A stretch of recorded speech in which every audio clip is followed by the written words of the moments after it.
Diwali special फराळातील अगदी मऊसूद आणि तोंडात टाकताच विरघळणाऱ्या पाकातल्या रवा लाडूंची रेसिपी आज आपण पाहूयात। या रेसिपीमुळे तुमचे लाडू कडक न होता एकदम परफेक्ट तयार होतील।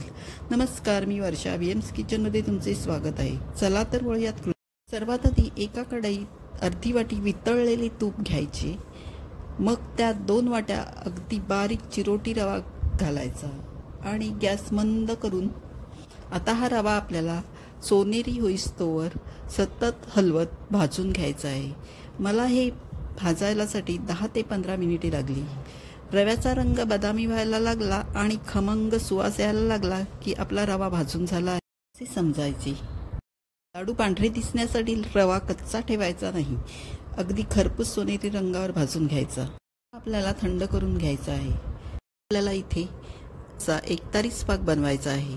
पाक जास्तही घट बनवायचा नाही, नाहीतर लाडू कडक होतील। एका पातेल्यात 1 वाटी साखर घेऊन त्यात अर्धी वाटी पाणी घालायचे आणि मग गॅस फ्लेम चालू करून हे आता साखर वितळल्यानंतर चमच्यात थोडा पाक घेऊन तार येते की नाही पाहायची।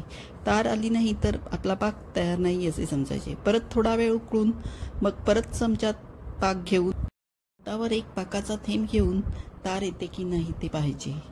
तार आली म्हणजे आता आपला पाक तयार आहे। थंड झालेल्या रव्यात 1 चमचा वेलची जायफूड घालायची आणि मिक्स करून घ्यायची। तुम्हाला पाहिजे तर थोडे ड्रायफ्रुट्सचे कापही घालू शकता। मग थंड झालेल्या रव्यात आपण तयार केलेला पाक ओतून घ्यायचा। सुरुवातीला आता हा रवा आणि पाक चमच्याने व्यवस्थित ढवळून मिक्स करून घ्यायचा आणि मग अर्धा ते पाऊण तासासाठी झाकून ठेवायचा आहे। सुरुवातीला पाकात रव्यात पाक ओतल्यानंतर थोडे मिश्रण पातळ वाटेल, पण हे आपण आता झाकून ठेवल्यानंतर रवा सगळा पाक शोषून घेईल आणि मिश्रण घट्ट होईल। पाऊण तासानंतर हे बघा, आपल्याला हाताने गुठळ्या मोडत मोकळे करून घ्यायचे आहे। अगदी व्यवस्थित हातावर चोळून घेत मिश्रण मोकळे करून घ्यायचे आणि मग त्यातले थोडेसे मिश्रण हातात घेऊन दोन्ही हाताने मुठीने दाबत गोल गरगरीत लाडू वळून घ्यायचा। अशा प्रकारे सगळे लाडू वळून घ्यायचे। हे बघा, किती सुंदर असे